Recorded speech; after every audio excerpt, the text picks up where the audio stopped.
So, thank you everyone for making time.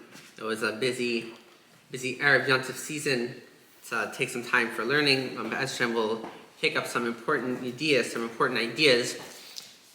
about our pre-Yom Tov preparations. So, we'll start with a question, open question for all, and we'll explain the question a little bit. The question is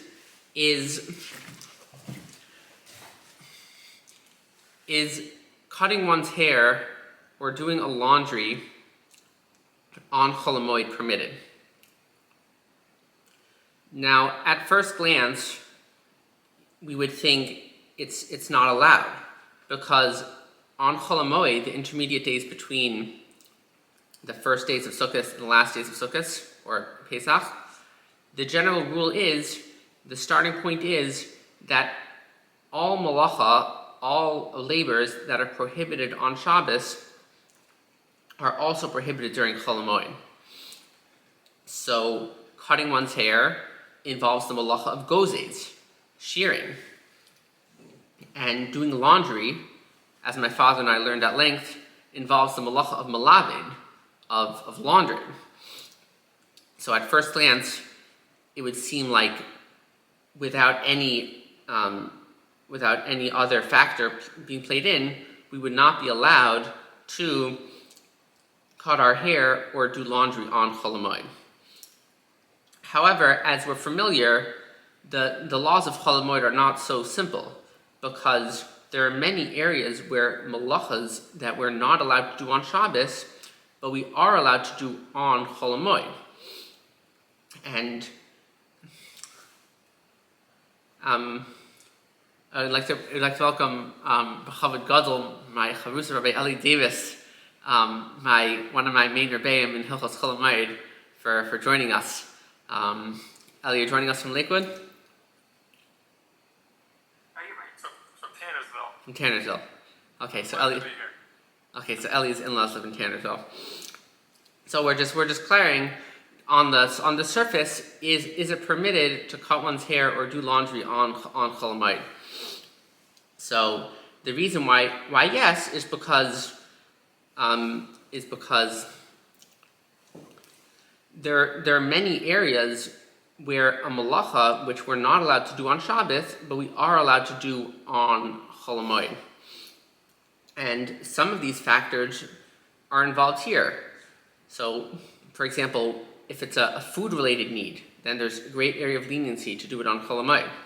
If it relates to bodily need, then this is also a significant area of permission on HaMoed. And even if it's not one of those two, but if it's a general moed need called tzarech HaMoed, something that a person wants to accomplish on HaMoed, in many cases this is also allowed. So it's true that hair cutting is a malacha and laundry is a malacha, but the question is, does it fall into one of these categories? Is it possible to categorize hair cutting as a tzarech HaMoed, or alternatively as a kavod HaMoed? Now, what's the difference in these two? So Rabbi Davis explained to me the difference is that at tzarech HaMoed, we'll say an example. Say it's HaMoed Pesach, and the Boston Marathon is going on HaMoed Pesach. So a Jewish person is running in the marathon, which I'm saying this on my own, that is permitted because it's called tzarech HaGuf. This is a bodily need. It's exercise. A person's allowed to exercise on HaMoed. And he feels that if I cut my hair, I'm going to be able to run faster. So he's not cutting his hair out of the honor of the moed, to give honor to the moed, but it's because he wants to have short hair, and it's on HaMoed. This is called a tzarech HaMoed. Alternatively, hair cutting could be classified as a kavod HaMoed. If a person, he or she realizes, and these halachos apply to women as well, realizes that their hair is somewhat long on HaMoed and says, out of the honor for the moed, I would like to cut my hair. This would be called a kavod HaMoed. So the question that I'm posing and I'll open up to anyone who would like to speak is, based on these principles, should laundry and hair cutting be permitted on HaMoed? Mom, do you have any thoughts?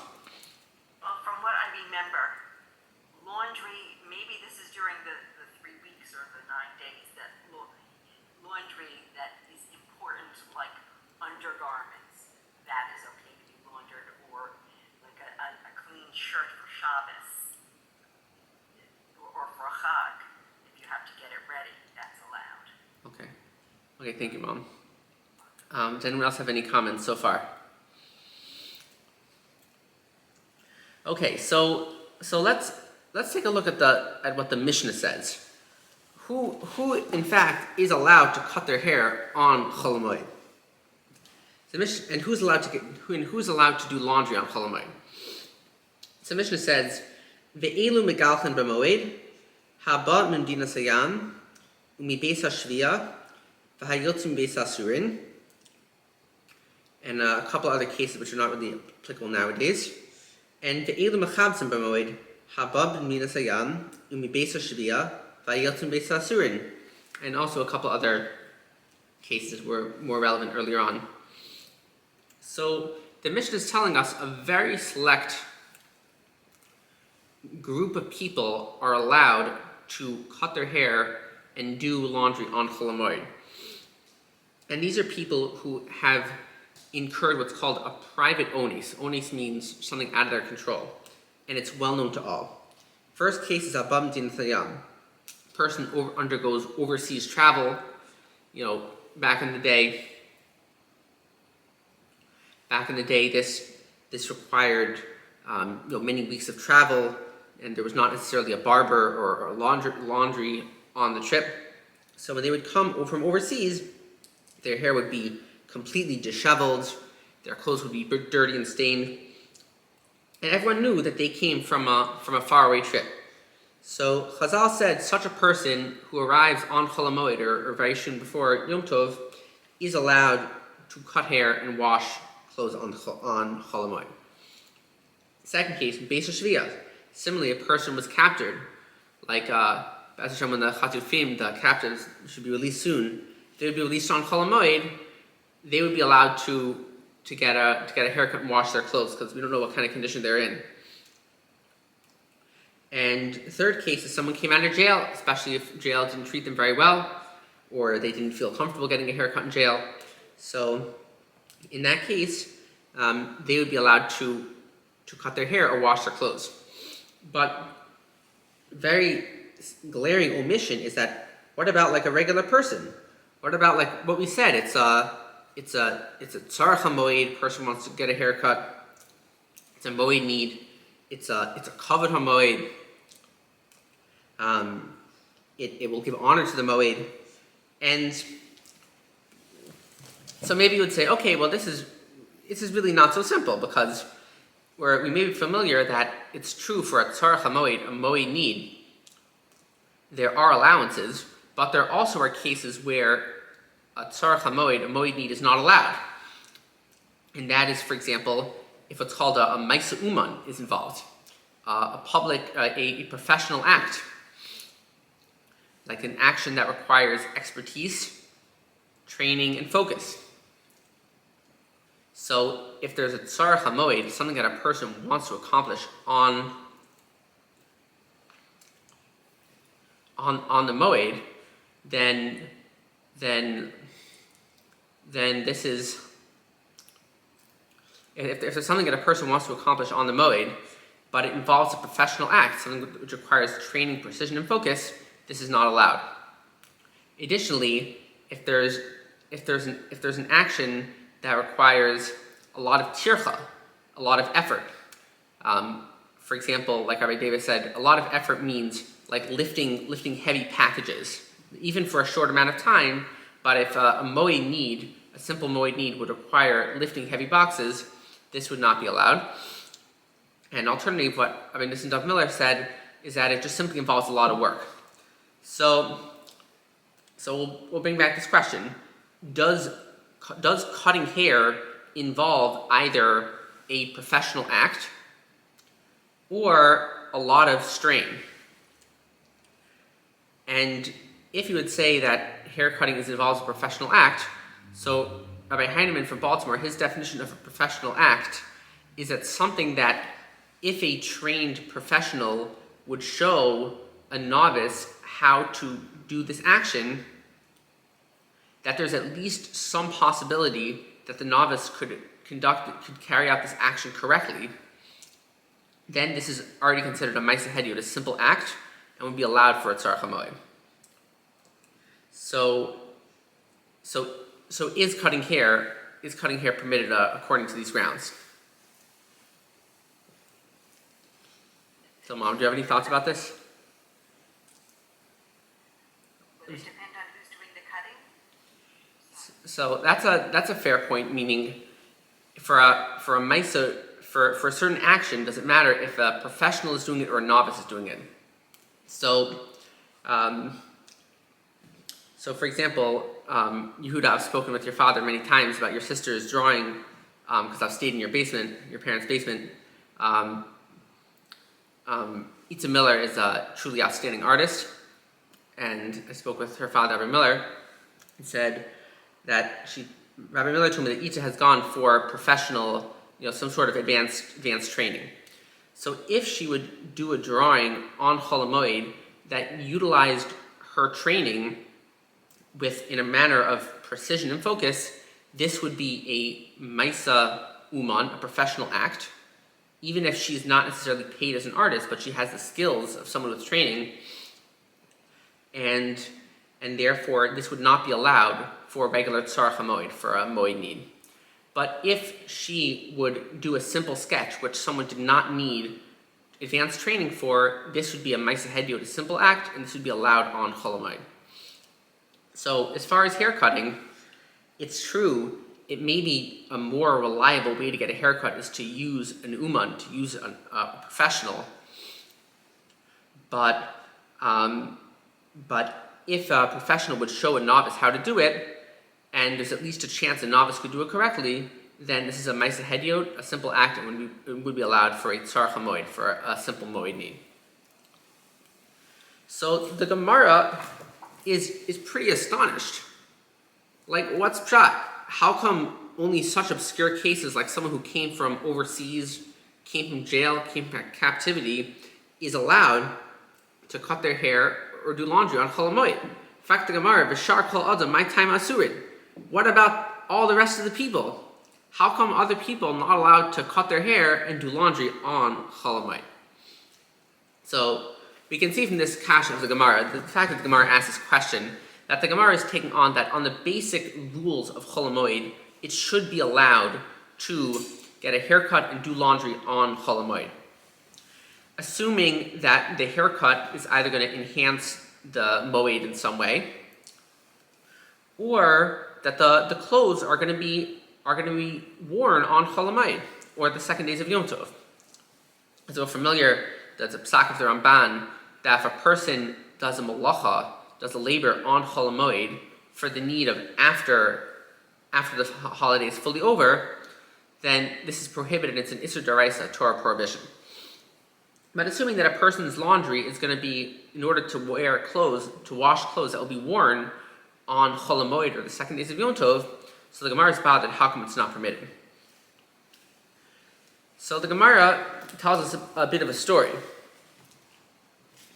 The Gemara says, Kitisnan, Mishnah in Tainis. Anshe Mishmar v'anshe Ma'imid asurin l'saper l'chaves u'v'chamishi mutar mepnei kavod Shabbos. That in the times of I'd like to welcome Mrs. Rudenstein joining us. We're discussing about hair cutting and laundry on before the holiday, before Yom Tov and on HaMoed, the intermediate days. So the Gemara tells us a story. In the times of the Beis HaMikdash, there were this group of people called the Anshe Mishmar and Anshe Maimon. The Anshe Mishmar were Kohanim and Leviim who took turns, and they would serve basically twice a year in the Beis HaMikdash to perform the avodas HaKorbanos, to sacrifice the offerings. Or the Leviim, they would sing the shira, sing the song that accompanied the Korbanos. And most of the year, the Kohanim and Leviim were busy teaching Torah, but twice a year, they would be in Yerushalayim performing the avoda. And another group of people is called the HaMoed, which is Jews who would also be selected on an occasional basis, and their job was to stay at home but to daven that the korbanos should be accepted favorably by Hashem. So the Mishnah in Taina says these individuals were not allowed to cut their hair or wash their clothes during their stint of service. And the Gemara wonders, what's the reason for this rule? So v'amar Rab Bar Chana, amar Rabbi Elazar, my taima kedei shelo yichnesu lemishmartan kashehem nuvalit. The reason why the Kohanim and Leviim and Yisraelim who were serving were not allowed to cut their hair or do laundry during their stint is not because they should be focused on their avoda. Rather, the reason is that they should not enter their stint looking menuvel. So what does it mean? What does it mean menuvel? So Rabbi Davis showed me two definitions. So one definition is that just in general, they would look like unkempt, slovenly. Their hair would be like flowing out. Like I happened to see a man in shul on Shabbos. His hair was like in all different directions. Not because that was his hairstyle, but just it was unkempt. And or the clothes would have dirt on them.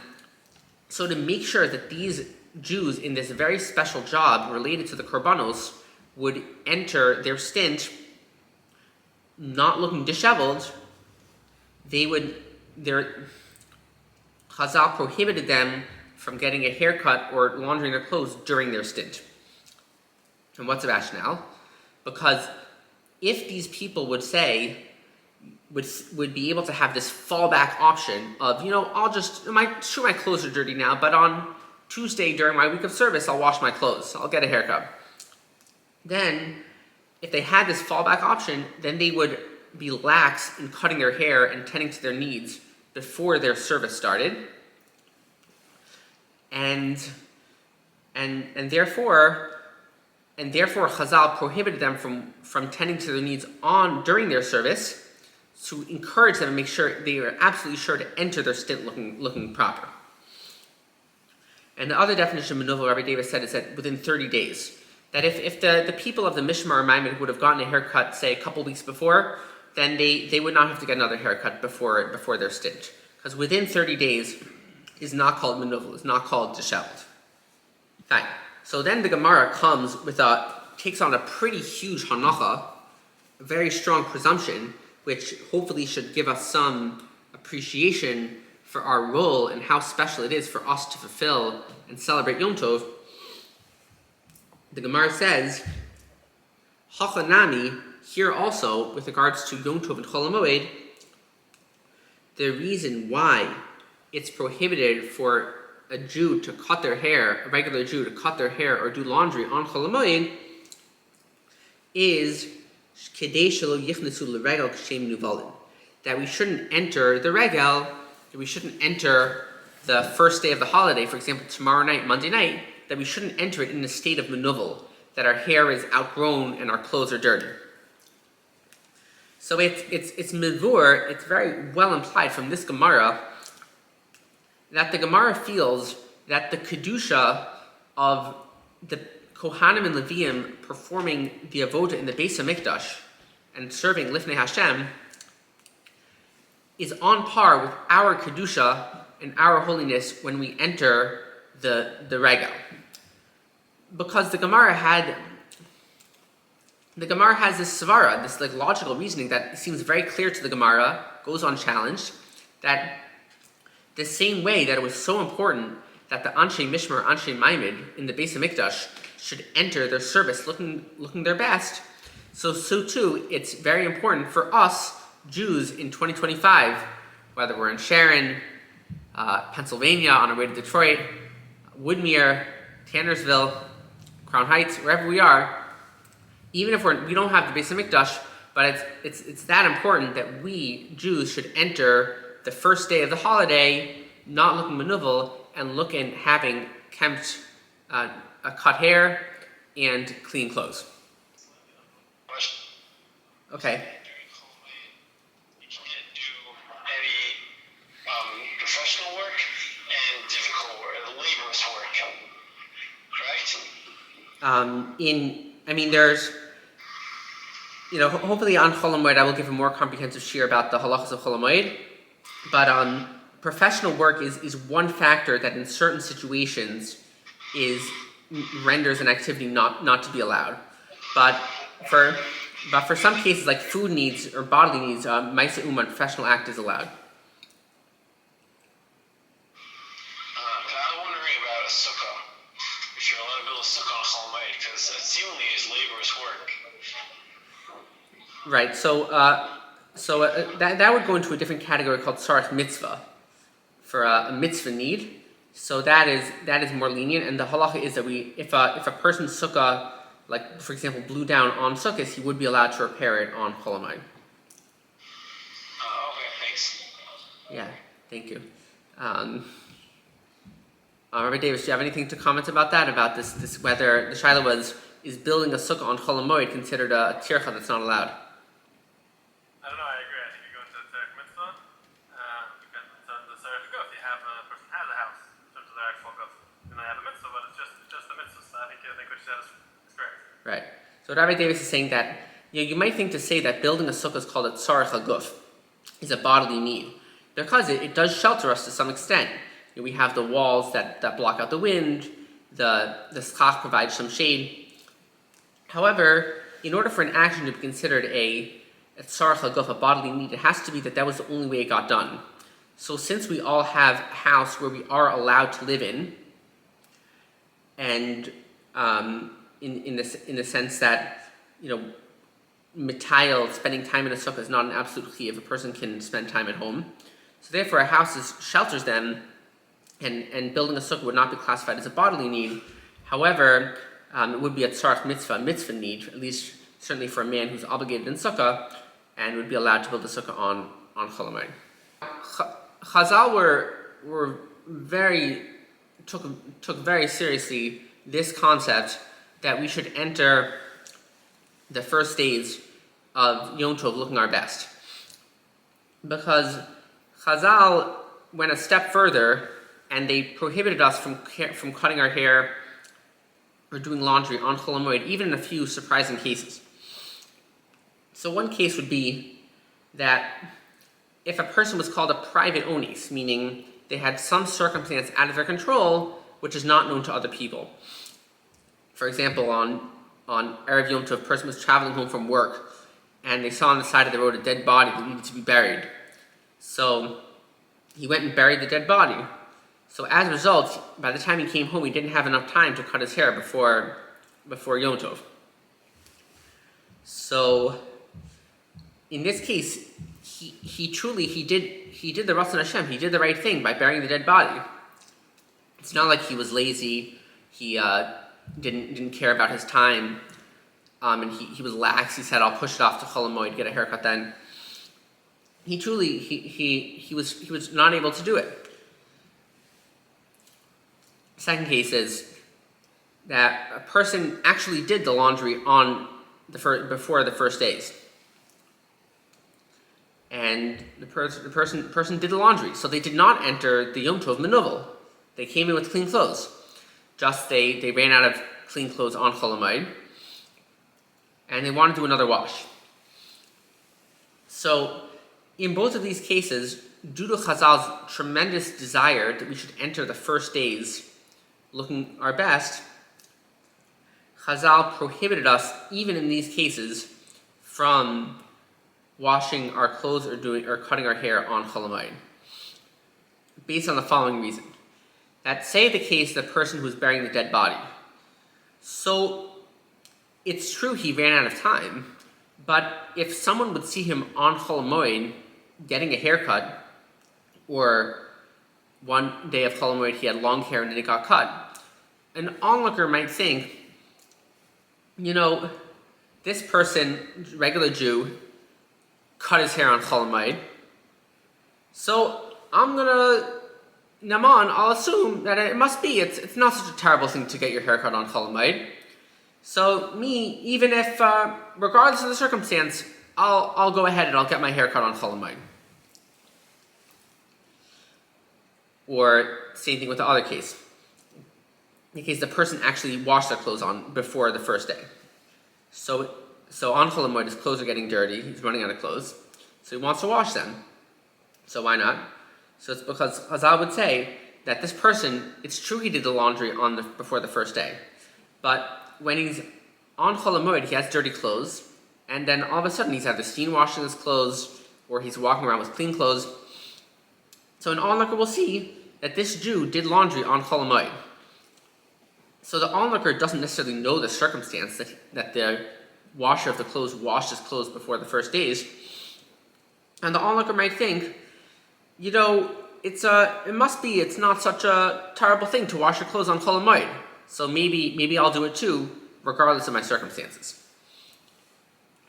So for these reasons, that's why Chazal went a step forward, and even if a person washed their clothes before the first days of the Moed, or a person had a private ones, they had something going on in their life that prevented them from cutting their hair before the first days, still Chazal did not allow cutting the hair or doing laundry for such a person on HaMoed. Pretty much the only people who are allowed is what's called a public ones. Someone who came out of jail, and he's on the front page of the Boston Globe that he got out of jail. So such a person, if he cuts his hair on HaMoed, everyone will realize that he's in a very unique circumstance, and that's why he can cut his hair on HaMoed. But me, myself, a regular Jew, I'm not going to take lessons from this person who's on the front page of the Boston Globe, and I'm going to start cutting my hair. So that's why in these cases, Chazal permitted a public ones, a situation that was known to all, to cut their hair. But in a situation where either no one knew that I really washed my clothes on Erev Yom Tov, or no one knew about my personal situation, that I was unable to cut my hair before the first days, so therefore it could lead to some confusion, and people end up doing these actions on HaMoed when they really don't have permission to, and thereby those people would not enter the first days of the Regel looking appropriate. So therefore Chazal were very strict, and under just about all circumstances we're not allowed to cut our hair or do laundry on HaMoed. Except for those exceptions that I mentioned earlier. Right, like getting the except. Undergarments. So, Rabbi Davis, do you know of any Mekilin about washing undergarments on HaMoed? Not that I'm aware of. The one other exception is children's clothes. Right, so we'll get to that. Okay. So as far as I know, no, that's the only exception. Right, so in general, an important activity to do before. Talk about things that are always getting dirty. I'm sorry, you going to say that again? Doesn't the Mishnah talk about washing things on HaMoed that are constantly getting dirty? Right, so Towels or things like that. right, so we'll talk about this now. So first, Rabbi Davis mentioned that children's clothes are allowed to get washed because of this idea that children's clothes are always getting dirty, and it's written in Shulchan Aruch that a person's allowed to wash children's clothes of children below a certain age, for example, maybe 6 or maybe a little older, if they're always playing in the mud, getting dirty, spilling wine over themselves. Children's clothes are allowed to get washed.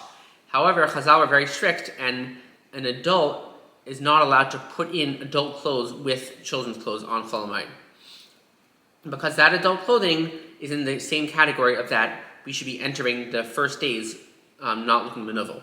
So therefore, we cannot wash adult clothes with children's clothes on HaMoed. Now, Yehuda mentioned that we also, there are a few other cases in the Mishnah that are allowed. So the poskim say that nowadays our towels in general are pretty clean, in the sense that, we, like if we take a shower, dry ourselves off, or your hand towel. So if we wash our towels before the first days of the Regel, in order that we should have clean towels for the start of the holiday, then we should not do another wash of towels on HaMoed, because the towels that we have should last us through the duration of the holiday. And now there's an interesting question that could come up. Say a person, it's on Erev Yom Tov, and a person has the following three things that they would like to do. One is they have enough food for Yom Tov, but they would like to go shopping in order to have food for HaMoed. Like, for example, if they want to make a Sudas HaMoed and they want to buy extra meat for HaMoed, which they will not need on Yom Tov, so they could go and buy it on Erev Yom Tov.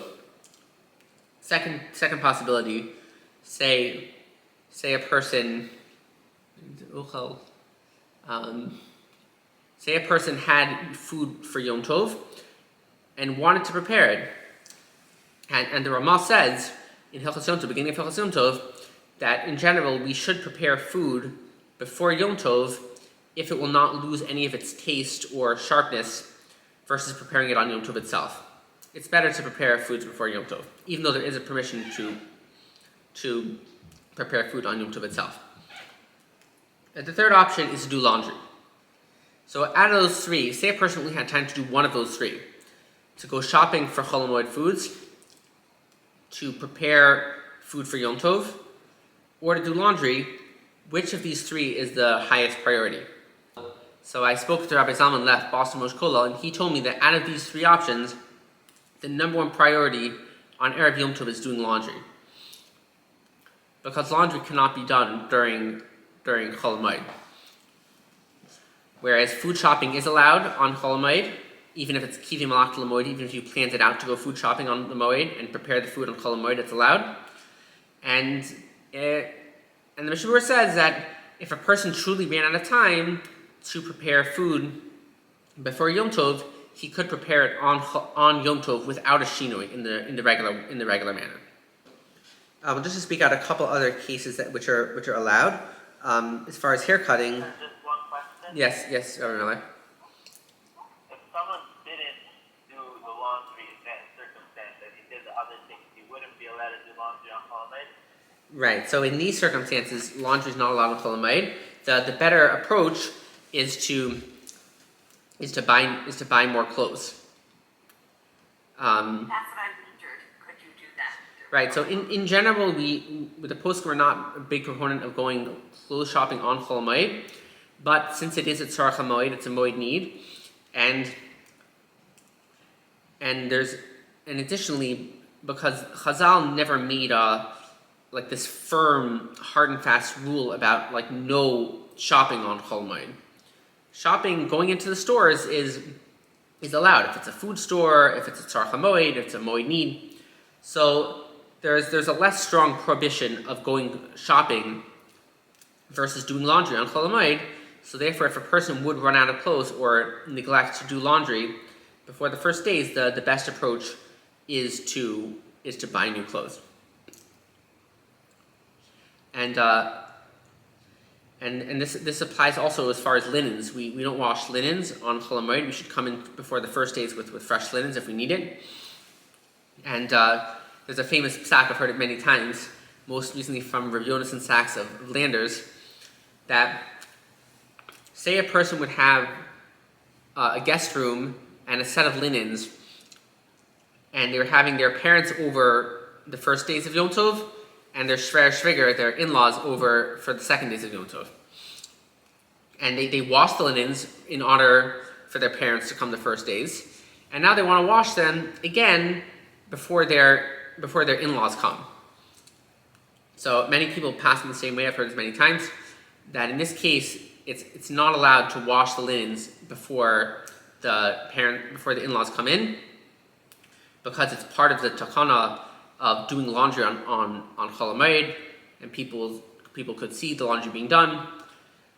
So So therefore, the best approach in this situation is to try to either buy or borrow another set of linens for the in-laws for the second days.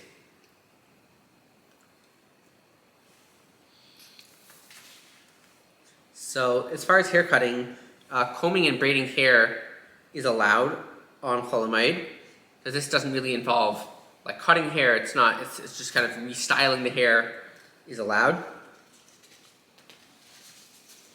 If a person got a haircut on Erev Yom Tov and they missed a spot, they realized the spot was missed, they could go over and cut that off. If a woman, even if she didn't cut her hair before the first days, but if her hair is getting long and she feels it's a breach of tznius, she can cut some of those hairs. And a woman may be allowed to cut her hair before going to the mikvah. And as far as washing clothes, we mentioned certain types of washing are permitted, such as children's clothes only. Spot cleaning, if a person's clothes, like a person's suit, developed a stain on the first days of Yom Tov, he could spot clean it on HaMoed. And if a woman needs white clothes for needed purposes, then this is allowed. And the last mini section, which is kind of a mini section because Chazal were very lenient about this one compared to the other section, which is fingernail cutting, which has a lot of leniencies. If a person wants to cut their nails on HaMoed, so if a person either cut their nails before the Moed, or even if they were too busy and didn't cut their nails, or if a person always cuts their fingernails on Erev Shabbos, in any of these cases, a person would be allowed to cut their fingernails on HaMoed. Wash your hair, Yoni?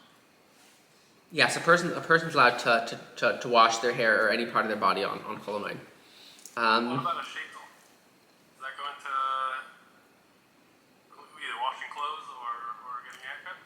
Meaning as far as trimming a sheitel? Or cleaning it? So I think that these cases would be permitted because the takana of Chazal, first off, a person knows that a sheitel is, an onlooker knows a sheitel is not real hair.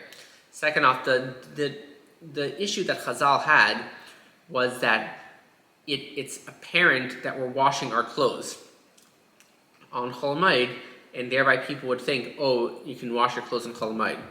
But in the case of like hairstyling or just reshaping or washing or cleaning a little bit, it's not very apparent that there was any real significant washing that was any significant action that was done.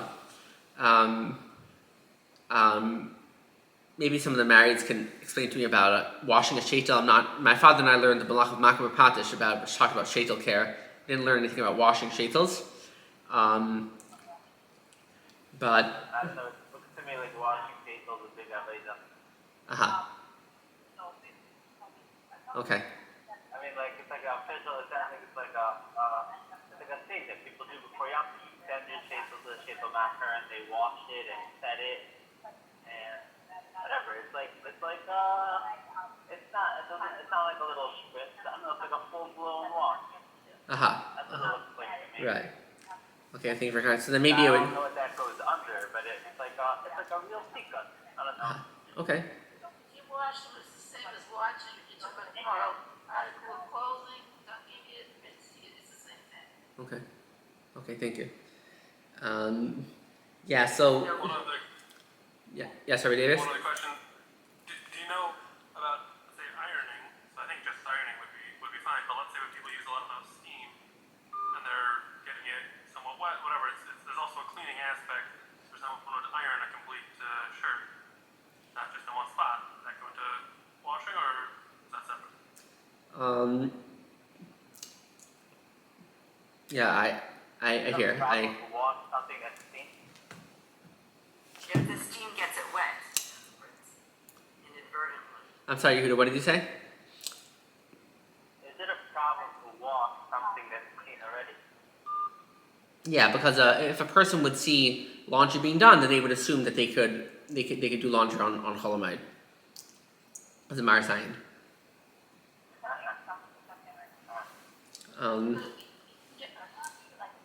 Yes? Mrs. Rubenstein, you wanted to say something? It sounds like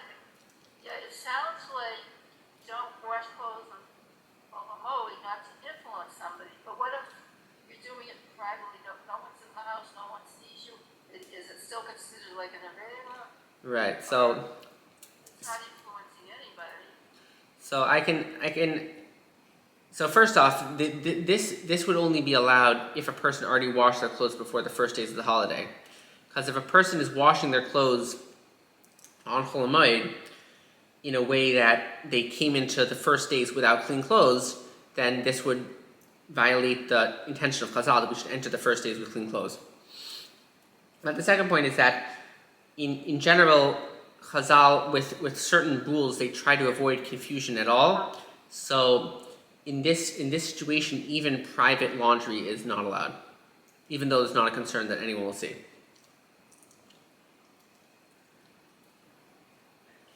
Thank you. So, so just in summation, or to leave with the thought for Simchas HaMoed, that like our Davis and I were speaking today, that the Chol HaMoed, in general, Chazal felt Chol HaMoed is not a time that we're busy with our own needs. Chol HaMoed should be a time like the Maril, the Sefer Chinuch, the Rav Yosei, that we're busy learning the sugyas of the Moed. We're learning the Torah topics about the Moed, learning about the halachos of Sukkah, the halachos of Daled Minim, learning about the ideas behind the Sukkah, the ideas behind the four species. Mariel says on Chol HaMoed is an appropriate time to involve in chesed projects, like if there need to be like a shul board meeting, or need to be some sort of a vote for shul, or some sort of community activities. This is a time that people have off that can be done. It's time for Bikur Cholim to visit people who need visiting, people who need some Simchas Yom Tov to go and visit them. Time to have special meals, like the Mishnah Berurah talks about having washing for meals on Chol HaMoed, having festive meals. Time to spend with family, especially family we don't see very often.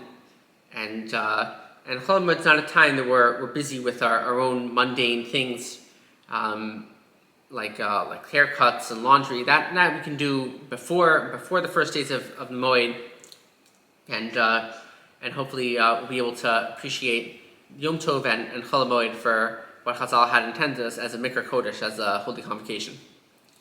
Okay, have a good Yom Tov to all tomorrow night.